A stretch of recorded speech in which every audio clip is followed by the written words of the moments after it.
Obrigado a todos, um bom dia. Eu sou professor desde 1994, quando entrei na Universidade Federal, com 23 anos.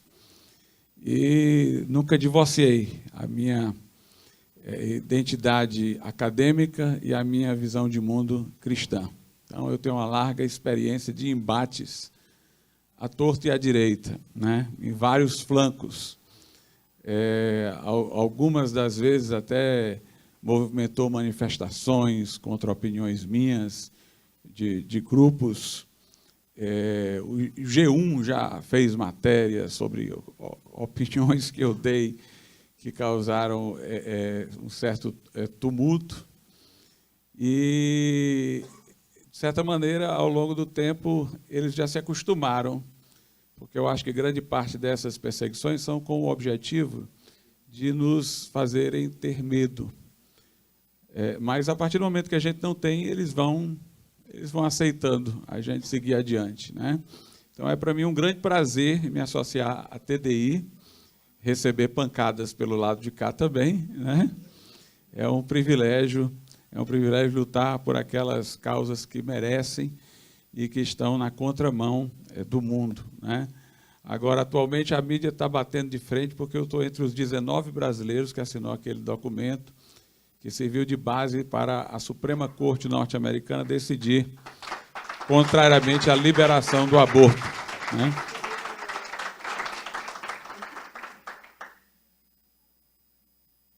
E agradecemos a Deus aí, porque estamos sempre podendo ter essa oportunidade. O meu tema é aspectos gnosiológicos e metafísicos do design inteligente. Eu coloquei aspectos gnosiológicos, um termo mais antigo dentro da filosofia. Hoje a gente ouve falar muito em epistemologia, que é a teoria da ciência, mas a gnosiologia era a teoria do conhecimento, seria mais amplo, mais geral, porque ela não se limita àquele modelo de conhecimento específico da ciência, mas o conhecimento científico, filosófico, o conhecimento que vem pelo senso comum, enfim, como as pessoas conhecem. Então, tem um escopo muito mais amplo que a epistemologia e tem uma tradição de uso mais antiga na filosofia. E o outro assunto é a metafísica. Então, a gnosiologia tem a ver com o conhecimento e a metafísica foi o nome que deram aquilo que Aristóteles chamou nas suas obras de filosofia primeira. A filosofia segunda seria a física, a primeira seria a metafísica, que é onde se vai estudar as causas primeiras, últimas, a transcendência, né? O próprio Aristóteles gostava de chamar a sua filosofia primeira até de teologia, uma espécie de teologia filosófica. Então, eu começo aqui esclarecendo os termos, né, que eu vou utilizar. Então, nós vamos aqui falar com maior liberdade, transitar pendularmente entre assuntos gnosiológicos e metafísicos, mas aí eu já coloco esse guarda-chuva de definições para a gente poder acompanhar dentro desse roteiro.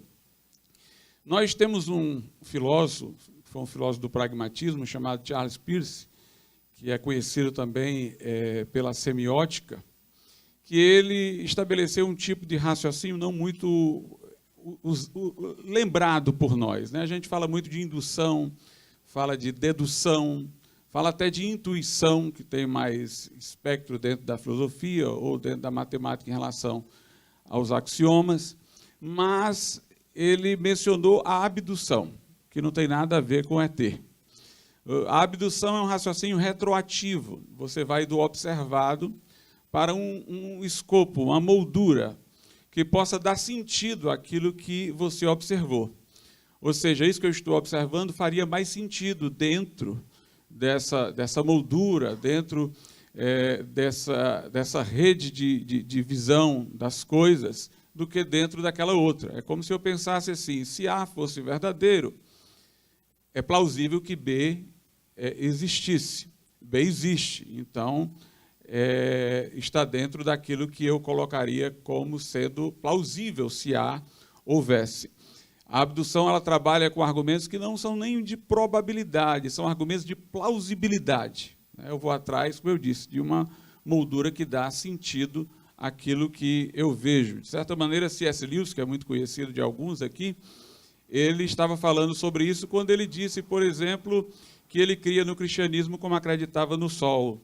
Não porque ele via diretamente Deus, ou aquela descrição do cristianismo, mas porque através do cristianismo as outras coisas eram melhor vistas, assim como sob a luz do sol é que a gente consegue ver as outras coisas.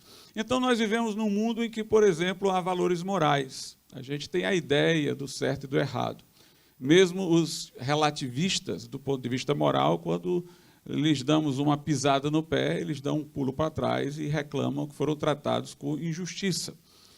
Todo mundo termina reconhecendo a moralidade quando está na posição de vítima. Então, um mundo moral faz mais sentido se houver o Criador inteligente e que tenha em si os padrões de justiça que vão se estampar na regência do universo, na conduta dos seres livres.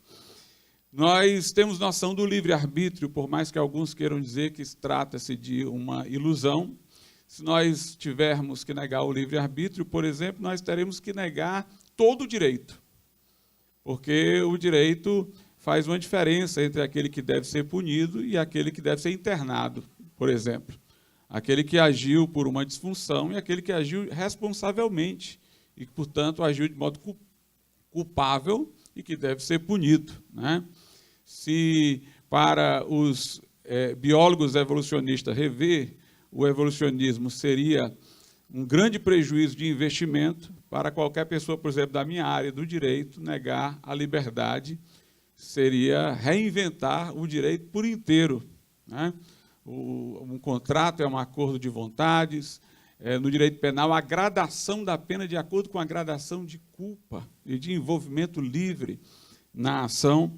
E, obviamente, falar em liberdade dessa maneira implica que a gente não esteja enclausurado dentro da matéria, mas que a gente tenha em nós alguma sede de liberdade que seja imaterial. E, se nós respondemos moralmente pelos nossos atos, então deve haver um legislador que estabeleceu esses parâmetros morais e alguém perante quem nós somos, em última instância, responsáveis. Se há a culpa, é porque há um juiz. Se há diretrizes morais, é porque há um legislador. E se há responsabilidade, é porque deve haver um tribunal cósmico maior no qual um dia nós haveremos de comparecer. Por outro lado, nós temos a confiança na razão humana.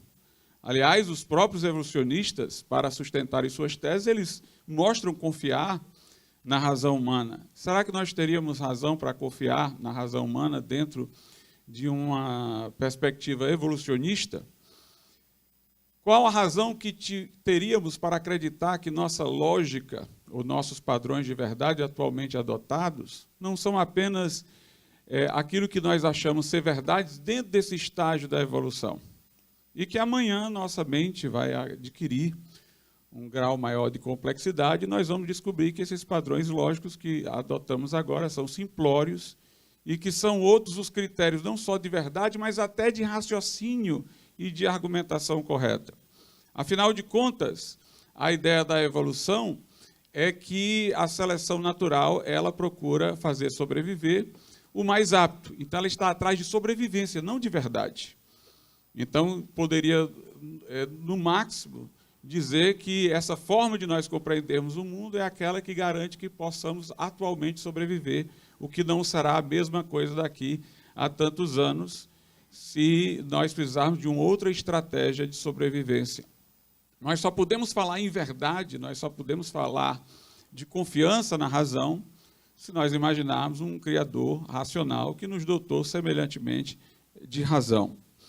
Outra coisa assim interessante é a compreensibilidade do mundo.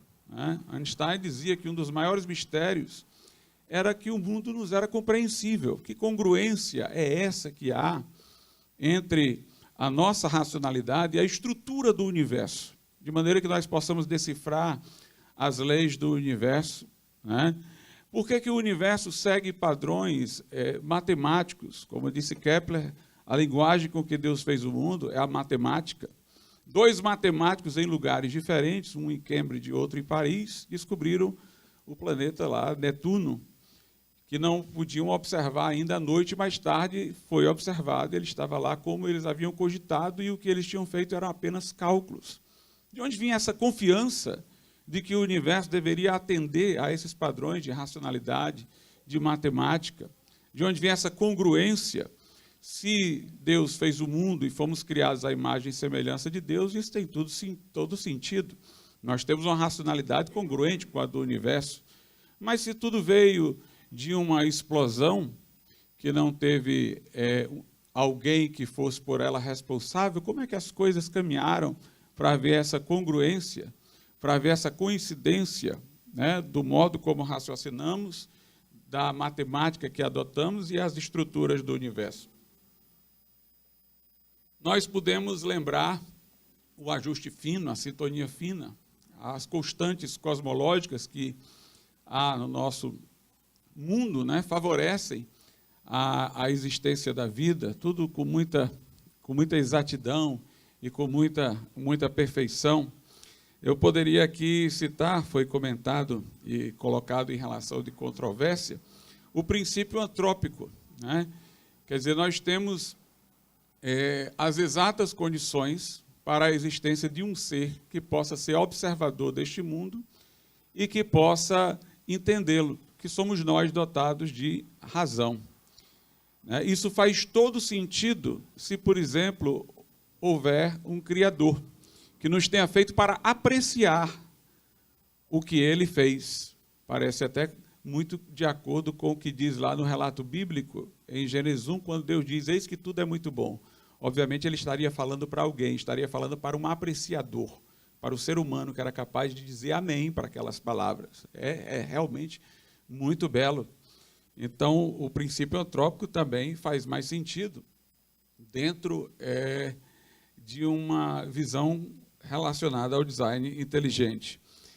O Plantinga, que foi um filósofo reformado, ele colocou algumas questões também interessantes. Ele disse, nossa racionalidade está à procura dos conjuntos, né? A gente procura ver os conjuntos disso, daquilo outro, e conjuntos requerem uma racionalidade que os possa formar, coligar os seus elementos, né, a partir de um determinado critério.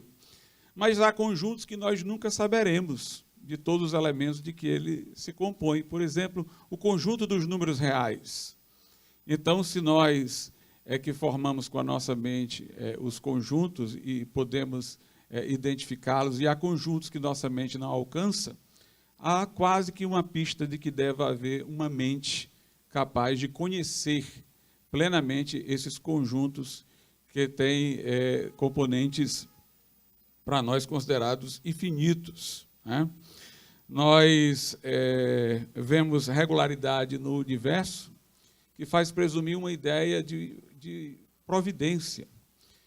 Whitehead dizia que não teria a ciência despontado no Ocidente, e ela não despontou de forma tão próspera como temos no Ocidente lá no Oriente, se não houvesse a cosmovisão cristã, com a ideia de, por exemplo, um Deus único, que era racional e que criou o universo dentro de estruturas racionais. E, afastando-se do panteísmo, a natureza não é divina, então o homem não consideraria um sacrilégio estudar a natureza, mas parte da sua missão, pelo mandato cultural, por exemplo, bíblico, de subjugar e dominar e conhecer, né? Então, nós vemos que as coisas que estão diante de nós, elas fazem mais sentido dentro de uma visão relacionada ao design inteligente. O Plantinga diz uma coisa ainda também muito interessante. Ele diz assim, nós, quando fazemos ciência, procuramos um conhecimento de coisas que possam causar outras, né? Nós estamos à procura no mundo empírico natural das causas eficientes dos fenômenos, das relações de causa e efeito. Ele diz, no entanto, no âmbito matemático, a gente chega a noções como os números, que não causam nada imediatamente, né? a gente pode contar coisas, mas os números conhecidos, eles em si não causam. Mas nossa ideia toda de conhecimento de ciência seria de uma ciência que pudesse estar ligada a coisas que causam. Aí ele diz, nós poderíamos continuar com essa ideia de ciência até se nós imaginássemos que esses objetos abstratos, não empíricos, como os números, um dia já causaram coisas, quando foram pensados por Deus. Afinal de contas, na visão cristã, Deus cria o mundo pela sua palavra. O seu pensamento se torna realidade. E assim, a ideia linear que víamos tendo de ciência pode se manter na continuidade com o estudo dos números. Por outro lado, nós tivemos inúmeros questionamentos à teoria da evolução, como, por exemplo, Karl Popper, né? Há duas visões, entre outras, né? Há sempre muitas, mas há duas visões interessantíssimas sobre a questão de como se faz ciência, de questões metodológicas. Uma mais antiga, que se origina em Bacon, é aquela que ressalta o método empírico indutivo, a observação para de lá você induzir leis gerais. Se nós formos, já eu chego em Popper, pela visão empiricista do Bacon, a teoria da evolução não se comprova. O que a gente pode comprovar é o que a gente chama de microevolução. E essa microevolução, na verdade, é apenas adaptações às circunstâncias, que fazem ativar informações que naqueles mesmos seres, em outras circunstâncias, podem não ser ativadas. Então, as circunstâncias provocam, e dentro dos limites de possibilidade de informação que aquele ser tem, ele pode ativar ou não ativar, e surgem as variações, mas que sempre acontecem, como foi muito bem dito aqui em outras palestras, dentro dos limites daquela espécie, daquela família. O que Darwin observou foi isso, né? Nunca se observou uma macroevolução, uma passagem de uma espécie para outra. E, teoricamente, seria impossível de se observar, porque se ela aconteceria durante milhões de anos, ninguém viveria tempo suficiente para essa observação. Então, isso nunca pode se comprovar pelo método científico na visão mais empiricista baconiana. O Karl Popper já vê o método científico como uma espécie de método dedutivo, crítico. Para ele, a ciência avança com base em conjecturas e falseamentos. Ou seja, você levanta conjecturas e tenta falsear por aquilo que você experimenta, né? Diferentemente do Bacon, para ele, você não verifica, porque o Bacon, acreditando na força da indução, via que a verificação de alguns particulares poderia levar à conclusão de que tudo havia sido verificado, já que você teria feito uma seleção daquilo que realmente merecia ser examinado. Mas, para o Popper, você nunca verifica, você tenta falsear. E se você não conseguir falsear, você então reputa aquilo como verdade, uma verdade provisória, até que algum dia alguém consiga falsear. Se nunca conseguir, é uma verdade. Mas ele deixa assim o caminho aberto, porque ele diz que nada está verificado, está apenas não falseado. Mas a questão é que ele dizia que a teoria da evolução não poderia ser falseada, porque ela sempre tinha uma hipótese ad hoc para explicar qualquer coisa, como foi mencionado aqui. Ela sempre tinha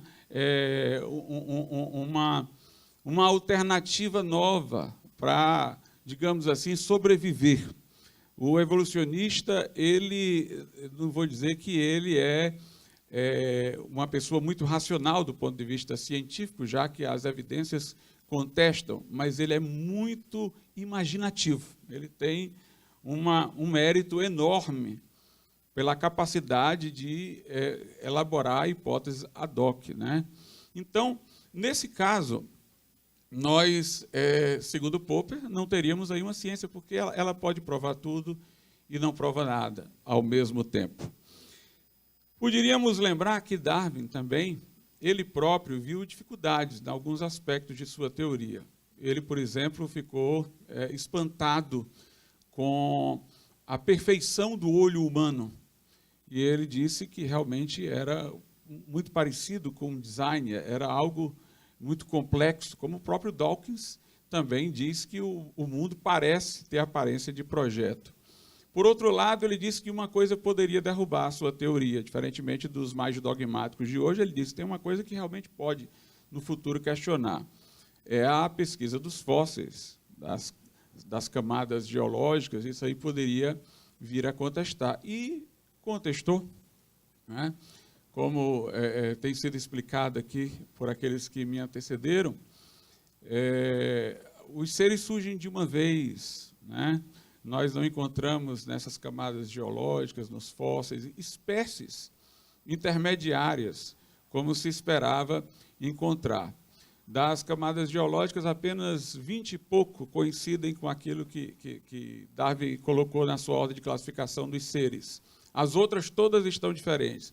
Mesmo nessas 20 e pouco, parece dar certo só quando você vê de longe. Quando vê de perto, aí já começa a perceber que não está tudo tão perfeitinho como estava, à distância.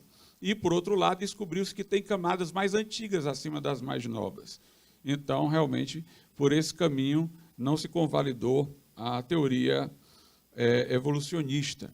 De Darwin para cá, nós vimos com maior perfeição a complexidade do sistema nervoso, que é um sistema de cabos, o mais perfeito que existe, cabos transmissores, sistema circulatório, sistema imunológico, a circulação sanguínea que eu mencionei, né, o sistema circulatório, o cérebro, nós vimos como era muito mais complexo do que como ele imaginava. Nós também podemos ressaltar as descobertas do mundo intracelular, né? O Michael Behe aí teve um grande papel quanto a isso. À época de Darwin não se sabia tanto sobre a célula. A complexidade que ele imaginava era nos órgãos que são mais visíveis, né? E se descobriu que a complexidade desce ao nível intracelular. E se você precisava de milhões de anos para imaginar as mudanças sem ter descoberto ainda essa complexidade no mundo no interior da célula, tendo descoberto, então você precisaria de mais trilhões e trilhões de anos. Parecia tão improvável que aí surgiram essas teorias loucas que a gente ouviu falar aqui, né? A do Crick, que fala da panspermia. Não, isso deve ter vindo aí do espaço, porque não houve tempo aqui para isso e tal, e aí do espaço você joga o problema para o futuro, e quanto tempo tem o espaço, aí já é outra coisa para perguntar, né? Mas é uma hipótese para poder fugir do problema. A outra foi a do multiverso, né? Existem vários universos paralelos, então, além do tempo que nós tivemos nesse universo, ainda teve vários para poder um dar certo. Isso não convence ninguém, porque se você cria vários universos, você não aumenta a probabilidade, não. Se você pegar esse universo, você ainda está precisando do tempo necessário para as coisas estarem como são, porque ele é independente dos outros. Então, de que adianta falar que existem os outros, né? Mas são mitos que vão aparecendo para tentar salvar a todo custo essa teoria. É uma dissonância cognitiva, né? Quando a pessoa está diante de alguma coisa que ela não pode rebater, que vai questionar todo o investimento que ela fez de vida, né? Se isso for verdade, acabaram-se os museus de ciência natural. Se isso for verdade, o design inteligente, então bibliotecas inteiras se perderão, toda uma formação de uma geração aí está prejudicada. É um negócio que representa um custo elevadíssimo rever isso daí. Então, as pessoas não querem. E aí vem essa dissonância cognitiva, né, que a característica dela é que a pessoa começa a ficar nervosa, aí entra a intolerância, né, ela começa a ir para a zombaria e o riso é uma maneira de esconder a insegurança que está dentro dela, né? Mas a lógica comum nos ensina que se você vê uma coisa que tem ordem, né, você entende que aquilo ali veio de alguma mente, né? Se um arqueólogo cava um buraco e encontra ruínas de uma civilização antiga, pode ser até um objeto que ele não sabe ainda nem exatamente para que tem uso, mas ele vê que tem proporções, tem simetria e tal, ele não acreditará que aquilo ali se formou espontaneamente. Ele vê um arco, uma flecha, ele vai entender que ali houve uma civilização. Então, por que não se usa essa mesma lógica comum para esses assuntos, né? Por que se tem que fugir daquilo que se faz habitualmente? Tem um filme que é 2001, Odisseia no Espaço, que eles veem lá na Lua uns objetos retangulares, proporcionais, e concluem que há vida inteligente na Lua, por causa do formato do objeto todo proporcional.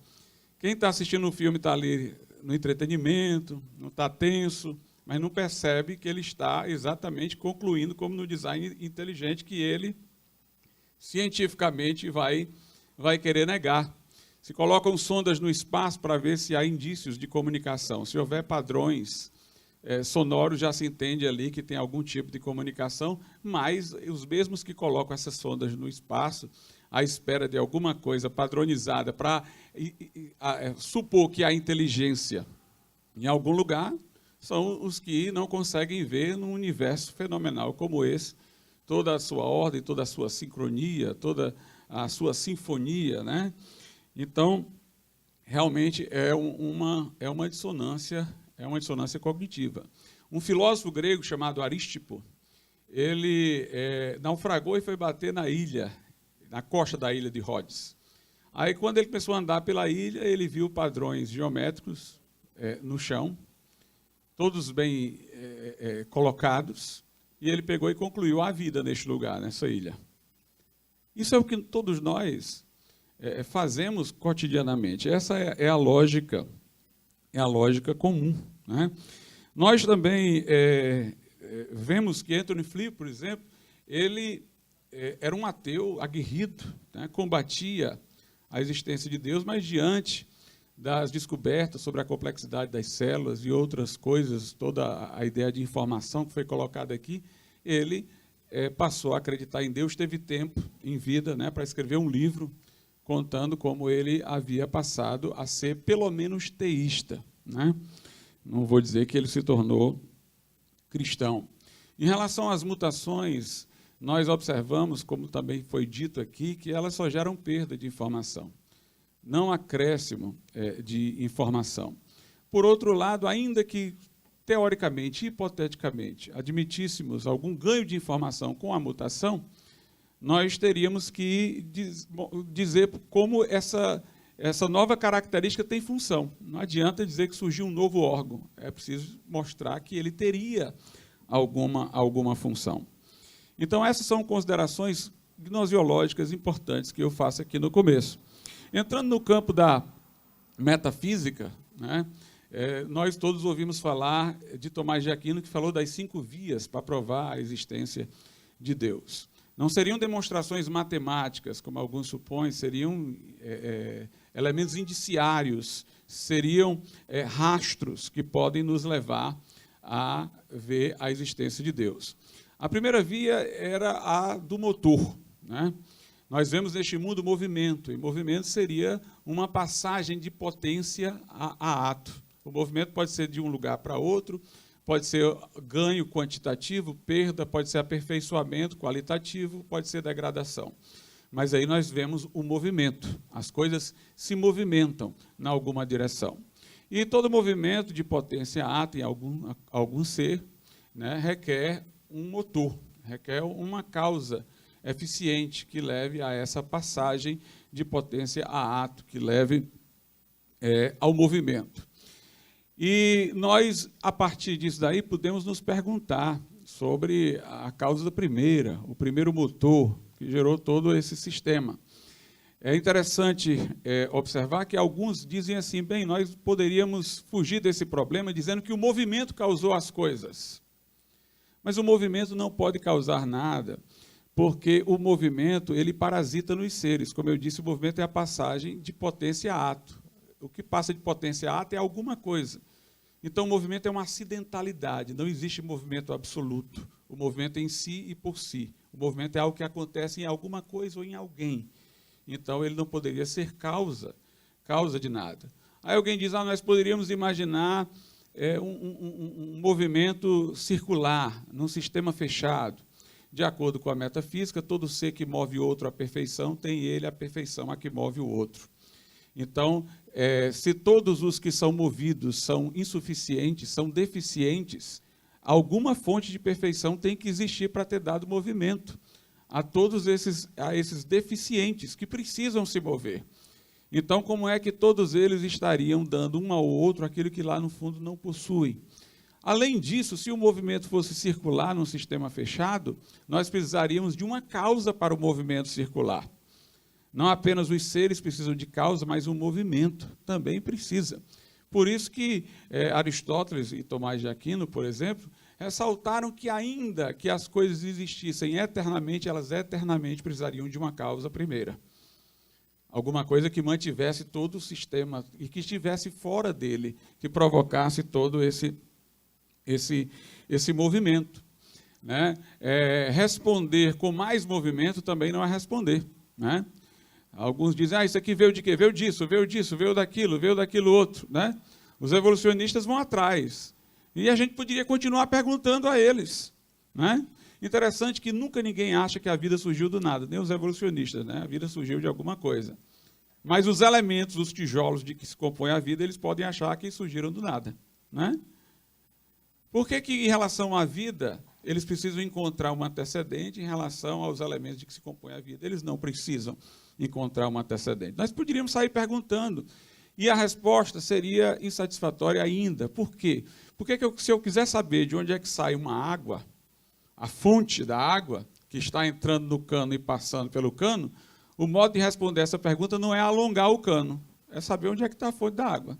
É mais ou menos como se eu dissesse, onde é que está a fonte da água? A pessoa alonga o cano. Eu não quero saber de alongar o cano, eu quero saber de onde é que vem a água. Alongar o cano não responde. Aliás, quanto mais eu alongo, mais eu preciso da resposta. Porque se tudo que se move é deficiente, porque não causa o seu próprio movimento, mas precisa tê-lo de fora, tudo que se move da potência, ato, direção, estado mais perfeito, e precisa de uma causa externa. Se tudo é deficiente, quanto mais coisas deficientes, mais necessidade de uma suficiente. Quanto mais eu alongar o cano, eu tenho, não resposta, mas mais perguntas exigindo ainda mais fortemente a resposta. Eu preciso ter o motor não movido, que está fora, né, desse sistema de causas contingentes, eficientes. Aliás, esse motor de que eu falo, ele não é nem aquele que dá a primeira tacada lá no dominó para cair, não. Ele está em todas as partes, porque ele sustenta todo o sistema, não é só a primeira coisa que está lá. Por isso que não é uma causa eficiente, contingente como as outras lá no fim. É uma causa fora do sistema, porque ele não apenas causa o primeiro movimento, ele causa todos os movimentos. Ele está presente em toda a série, do começo ao fim. No passado, presente e futuro. Ele é o mantenedor de todo esse sistema de movimento de causas eficientes. Isso está muito certo com a Bíblia, né?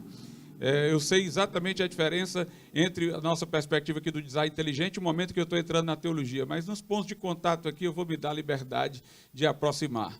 Lá no Apocalipse, Deus diz, eu sou aquele que era e que há de vir.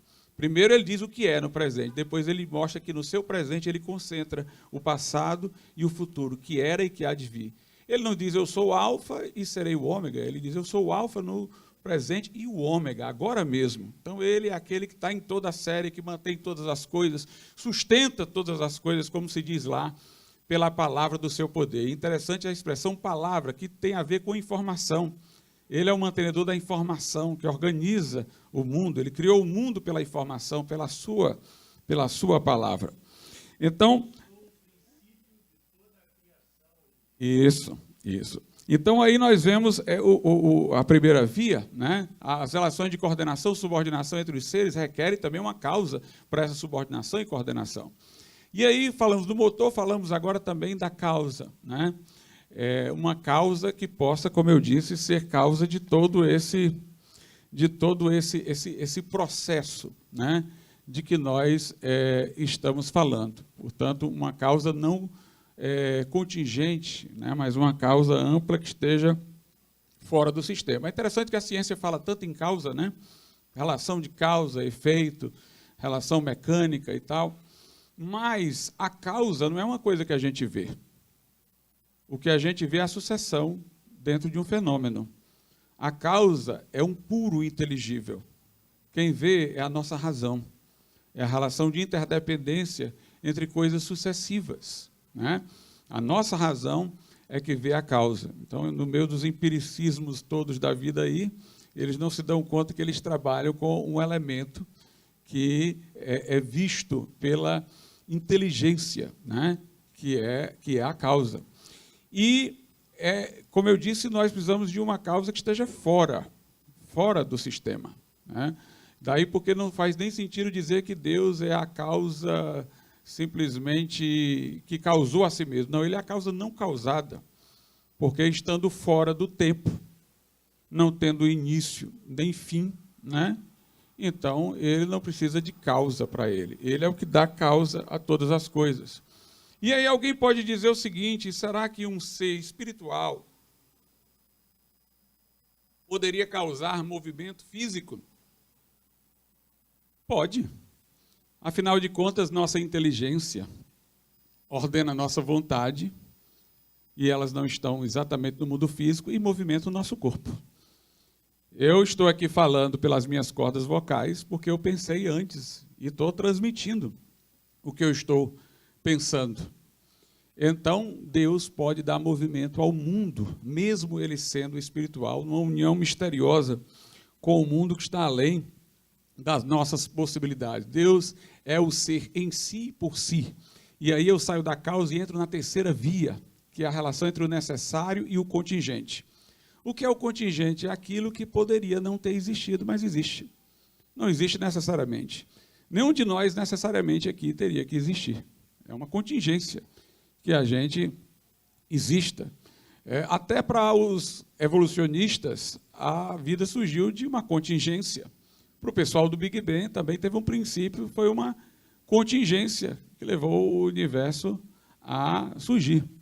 Mas se há o contingente, há o necessário. A lógica é muito simples. Tudo que existe poderia não ter existido, mas de fato existe. Então é preciso que haja uma coisa necessária que tenha feito existir. Se tudo que existe é contingente e poderia não ter existido, então por que existe? É porque deve haver o necessário. O ser necessário, como diria Anselmo da Cantuária, aquele que é tanto que não pode não ser. O ser necessário é aquele que fez todas as coisas, né? É aquele que fez todas as coisas. Então, Deus é um ser em quem não há, pelo menos como nós entendemos, movimento. Passagem de potência a ato. Deus é puro ato. Deus confunde-se com o seu agir. Quando a gente diz que Deus é puro ato, que Deus é motor imóvel, nós não estamos dizendo que ele é passivo. Nós estamos dizendo que ele não tem nenhuma perfeição a que precisa se dirigir. Ele não precisa de nenhuma coisa que tenha que lhe acrescentar e não há nada que nele possa diminuir. Ele é suficiente, é perfeito, é completo, né? E esse ser necessário é que dá movimento ao mundo. A outra via de Tomás de Aquino é a questão das gradações de perfeição, né? Nós vemos entre os seres gradações de perfeição. Obviamente que entre uma pedra e um vegetal, o vegetal é mais perfeito. Uma pedra é um objeto inanimado, o vegetal já tem um tipo de interação aí com o universo e tudo mais, né? Realiza fotossíntese, produz o seu alimento, mas um animal... Eita, vou correr aqui. Se vocês me tolerarem passar um pouquinho mais, eu passo aqui só para deixar completo. Então, o animal já tem o movimento, ele pode se deslocar de um ponto a outro. Não é que movimentar-se é necessariamente perfeição, mas poder ir de um lugar a outro é perfeição. Deus, sem se movimentar, tem essa perfeição, porque está em todos os lugares. O homem já tem um grau de perfeição maior, porque ele tem a inteligência, ele tem o senso ético, ele é capaz de descobrir as leis da criação. Então, nós podemos imaginar graus de perfeição. Isso supõe que haja uma perfeição máxima. Se eu posso falar em graus, é porque deve haver a medida exata da perfeição, né?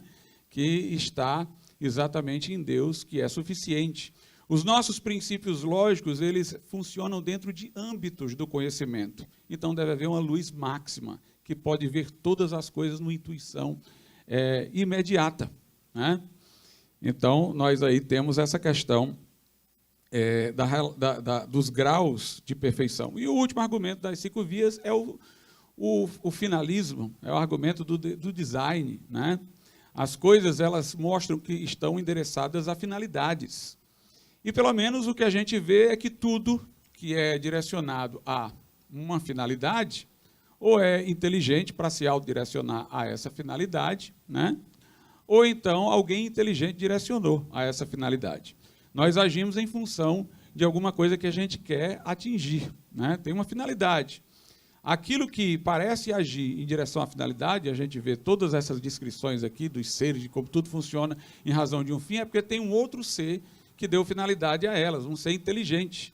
Assim como é um arqueiro que vai dar um alvo para a flecha. Dar respostas que não respondem não servem. Por exemplo, não adianta dizer assim, o que faz o pássaro voar são as asas.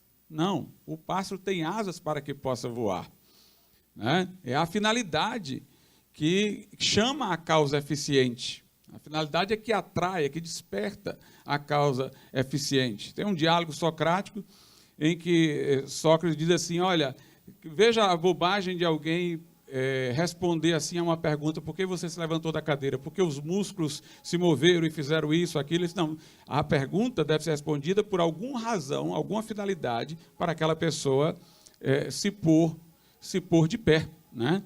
Então, as coisas têm que ter uma razão que dê a finalidade.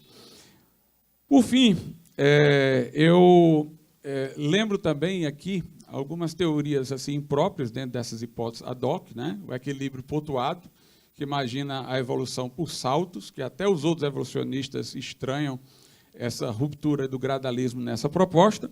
Mas eu quero também colocar aqui a posição do Plantinga, já que eu coloquei a do Tomás de Aquino, eu quero agradar a gregos e a troianos, né? A tomistas e a reformados. O Plantinga, ele faz uma diferença inteligente entre discurso do design e argumento do design. Ele vai não pelo argumento do design, ele vai pelo discurso do design. O Plantinga diz o seguinte, não é uma questão de argumentar o design, é uma questão de crença básica. O que é que ele chama de crença básica? A crença básica é uma crença que você tem que não tem derivação. Por exemplo, a percepção. Aquilo que eu percebo, essa mesa aqui, eu não estou questionando que ela existe, eu estou pegando nela, vendo, eu aceito. É uma crença básica. Então, ele diz, a percepção é uma crença básica, a memória é uma crença básica. Eu estou mais certo do que eu fiz ontem do que de qualquer teoria científica. Mas isso aí não foi a minha razão que disse, foi a minha memória que guardou nos seus arquivos. Como a minha percepção não foi a razão, foi a minha percepção que mostrou. Testemunhas, eu acredito em coisas que testemunhas digam. Obviamente que elas devem ser fidedignas, confiáveis, um amigo e tal, mas eu acredito em testemunhas, esse conhecimento não veio da razão, é uma crença básica.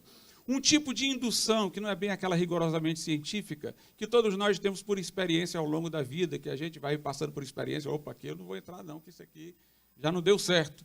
É uma crença básica, né? Em algum momento da nossa existência, a gente começa a interpretar o rosto dos nossos pais, mas isso aí não foi... A pessoa ainda é criança quando começa a fazer essas interpretações, está com raiva, não está com raiva e tal, é um fruto de uma percepção também de crença básica.